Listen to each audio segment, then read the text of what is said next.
It is just a little after 7:30 on this Monday. If you're just joining us, first of all, thank you. I'm Carrie Sharp. We are talking with the Legal Aid Society today, answering your questions and learning more about what services they provide to folks in our community who can't afford an attorney when it comes to civil matters. If you have a question, go ahead and give us a call, 615-737-PLUS. The number is on your screen.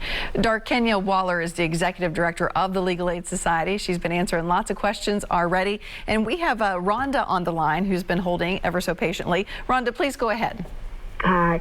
I wanted to ask your guest, I know that Legal Aid had some clinics that were conducted at the National Public Library, and wanted to know if those are going to continue at some point. And also, Carrie, for you, I was prompted by Ann's call because I'm one of the few people who was ever evicted for non-payment, who was not evicted for non-payment of rent, but was in fact evicted. And I won't go into the whole long story except to say that I'd lived in this place for several years and under two previous managements, and just the last management, we just had a personality conflict, and they retaliated by not making repairs. When you don't make repairs, you have to replace things, and it just kept going to a point where I literally asked I was not going to extend my lease, and when I gave notice that I was ending my lease within, the specified amount of time, that's when I got an eviction notice. We went to court, and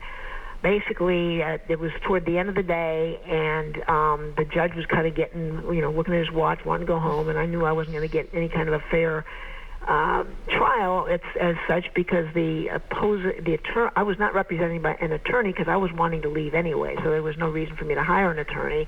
We were just differing on when I should leave, and I thought that I would save the judge some time, and also the attorney that represented the apartments is an expert in the subject. So, I definitely didn't want to go up against him. And there were all kinds of violations of the Uniform Tenant Act and so forth that we don't need to go into. But basically, I just offered to the judge, I said, we do just, it's kind of like a summary judgment thing. We agree that neither one of us wants me there. I just want be able to have time to find, at that point, I just wanted to own, so I was going to look for a home. And so I thought what he would do would be to say, okay, they want you out now. You want, till the lease expires, which is just a couple of months. So I was hoping he would just split the difference, but he didn't. He just he didn't put me out then, but he gave me a little bit of an extension, but not enough to really make a difference. So this may in fact be going on, is what I'm trying to say, in the courts. And if it is, I really wish Channel 5 would devote some time to maybe going and just kind of spending some time in the General Sessions Court. Yeah, I hear you on that. Was this all taking place during the pandemic? No, this is pre-pandemic. I gotcha. So if Ann's correct, this whole the way that they just kind of side with the opposing attorney, whoever's representing the apartments, if there's any truth to that, and I know Ann, so and I'm sure she's called into this show a lot, so you know that she's a credible person. So and again, if in my case, if I thought what I had, and either or both of you can disagree with me if you do, that my take on this was reasonable, just kind of split the difference if you don't want to hear all the details, and he wouldn't do that. I think there might be something fishy going on. Yeah, that's interesting. I want to get DarKenya's thoughts on that. Go ahead, DarKenya, and Rhonda, thank you. I'm going to put you on hold so we can listen to DarKenya. Thank you for calling in. Sure. Well, honestly, I'm not sure that I have enough information. I'm not sure that I have enough information to fully understand what occurred here, because it does sound like the judge did hear what you had to say and, made a judgment call on that. It's interesting. I will say it is interesting, though, that if your intent was to end the lease at a certain time, and the judge ended it earlier, that is curious, but I can't imagine that I have enough information to really be able to look differently at that, particularly if there were some other issues that I'm not aware of that may have been going on, particularly if there's a personality conflict that deteriorated into some other issues that may have developed.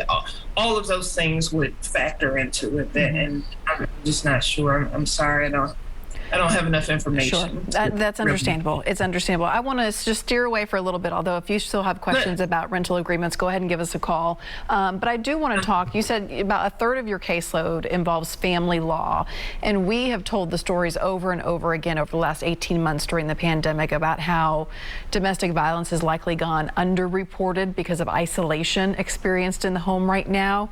And I'm wondering what advice you can give to somebody who might be suffering abuse, and what avenues they have in the court system through legal aid to seek help?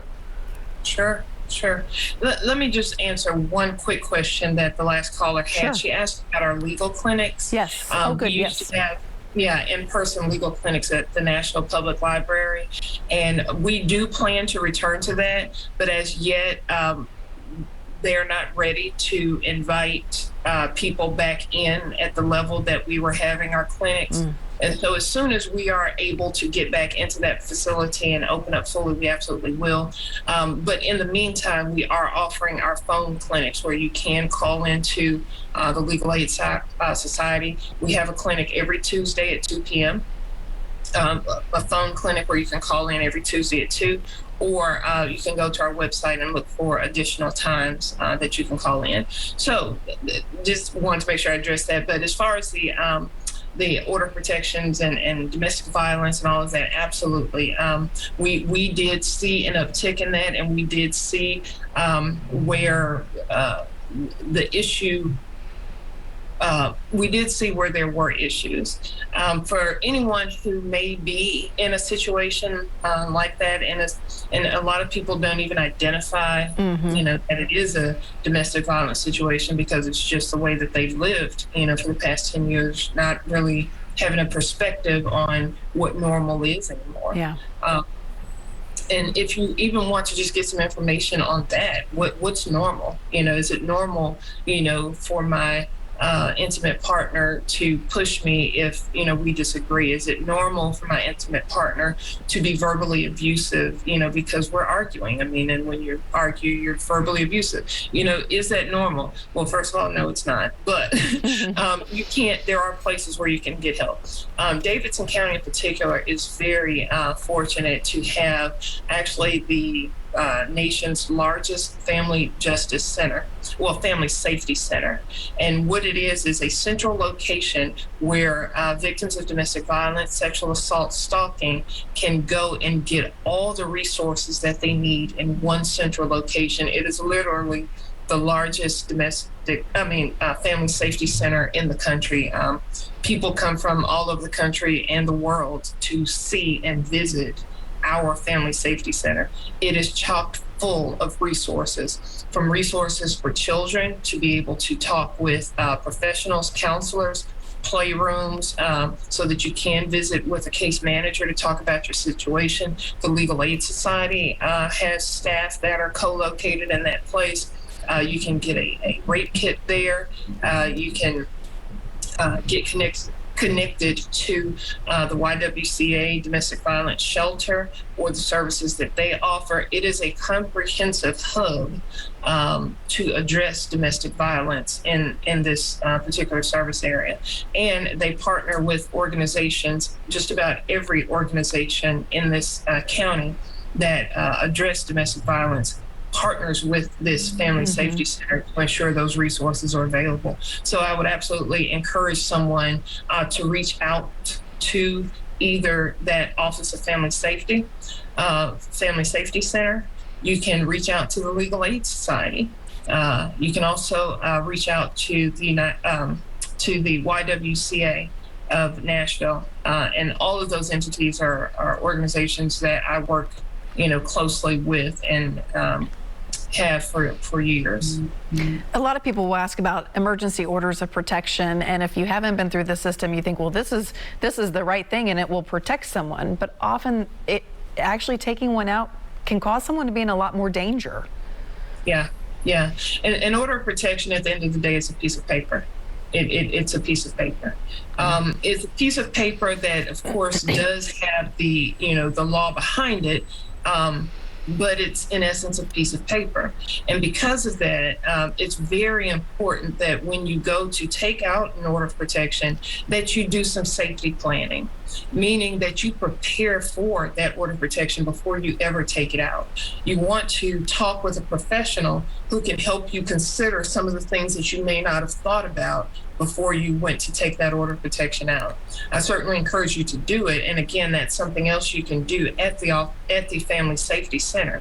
You actually can go there and an advocate will work with you to fill out the paperwork, and you can actually speak with the judge via Zoom, wow. Video camera system to speak with the judge and get that order issued without ever leaving the Family Safety Center. It is fortified. Once you get in there, you're fine. But that being said, a safety plan is key. Things like where will you go? Where are you going to keep your keys, your purse? Where are you going to what exits are you going to use? Do you need to go out the bathroom, out of the front door? Training on things like not going into the kitchen. You don't go into the kitchen because that's where the sharp objects are.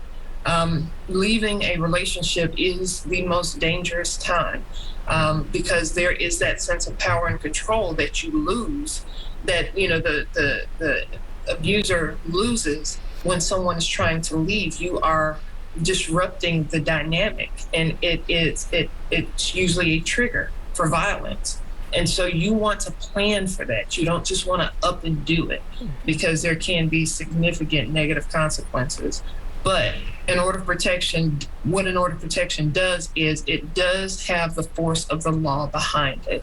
If that person contacts you, if they have a third party to contact you, if they come to where you are, even if they leave flowers on your doorstep that you didn't want, you can call and there will be an immediate arrest as a result of that contact because an order of protection prohibits that contact from occurring.